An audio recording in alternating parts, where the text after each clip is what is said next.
मेहनत मजदूरी करके अपने बच्चे को इस उम्मीद से पढ़ाया लिखाया कि वो भविष्य में डॉक्टर बनेगा। जमीन बेच के लेकिन ये सिस्टम क्या कहता है कि प्रदीप मेघवाल के पिता कॉकरोच हैं।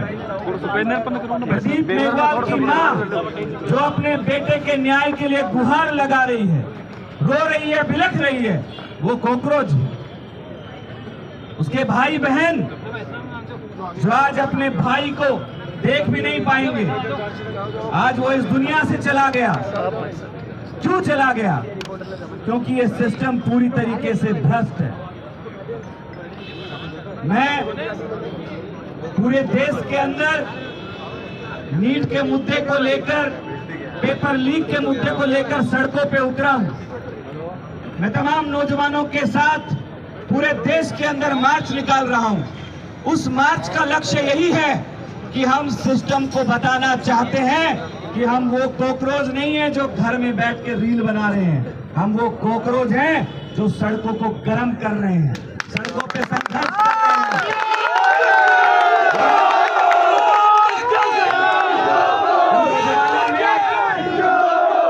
इन नौजवानों में वो ताकत है, इन नौजवानों में ये ताकत है कि आज ये नौजवान सड़कों पे है और ये कॉकरोच सड़कों पे है।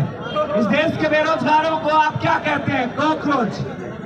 इस देश के नौजवानों को आप क्या कहते हैं? कॉकरोच। कीड़े मकोड़े समझते हैं हमें। तो आज ये कीड़े मकोड़े आपको दिखाएंगे कि हम लोग क्या कर सकते हैं। मैं आप सब तमाम नौजवानों की तरफ से धर्मेंद्र प्रधान से कहना चाहता हूं कि समय रहते इस्तीफा दे दीजिए। आपके पास 10 दिन का समय है।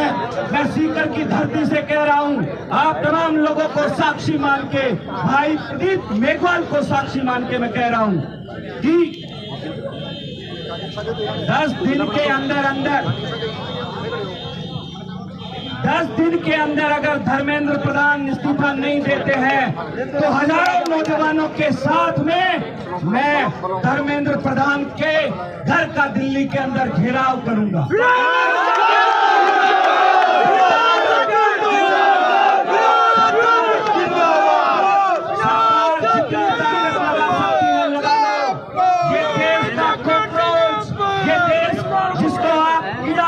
समझ रहे हो, ये वो नौजवान जिसको आप कीड़े मकोड़े समझ रहे हो, अब ये रेंगेगा नहीं, ये दौड़ेगा, ये लड़ेगा।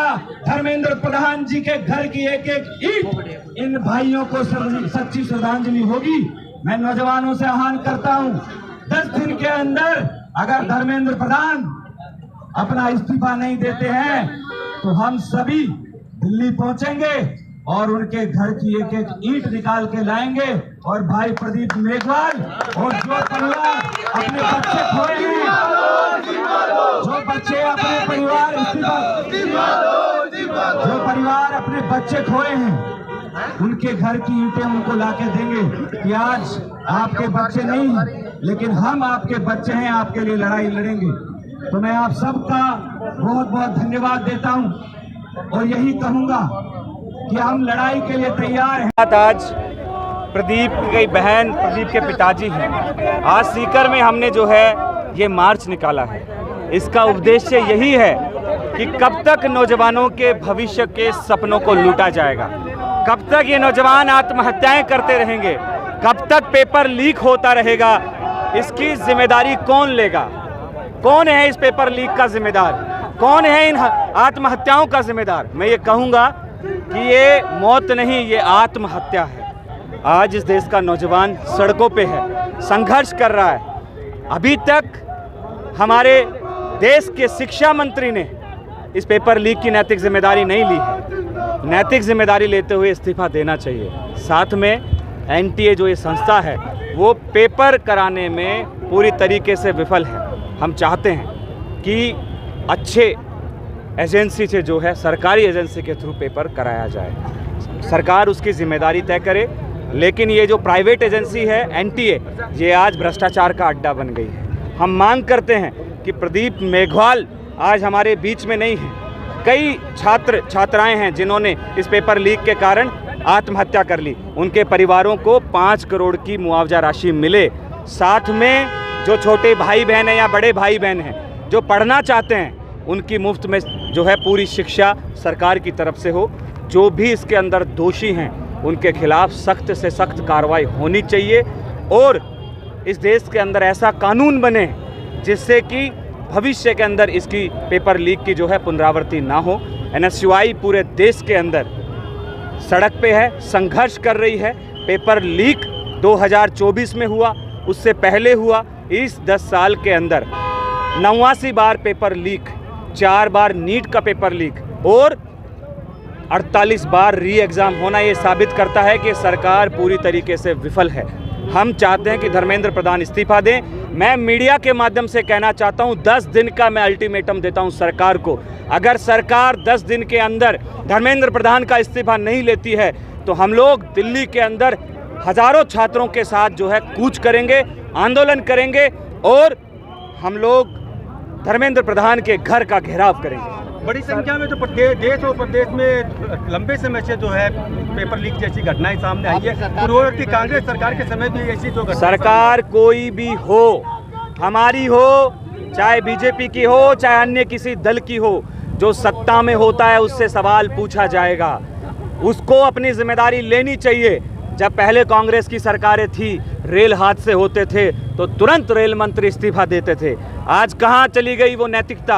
वो राजनीतिक नैतिकता खत्म हो गई है। बेशर्मी आप देखिए, इस देश के प्रधानमंत्री विदेश में जाके मेलोडी टॉफी बांट रहे हैं और इस देश का नौजवान छात्र फांसी के फंदे पे झूल रहा है। तो ये इस देश की राजनीतिक नैतिकता बची है। वही देश के प्रधानमंत्री कह रहे हैं कि जो है पेट्रोल मत खरीदो, सोना मत खरीदो, खाना मत खाओ, ये मत करो, वो मत करो, और खुद जो है विदेश में जाके 15 दिन से जो है मजे कर रहे हैं। ये समझना पड़ेगा इस देश को। ये आंदोलन महाआंदोलन बनता जा रहा है।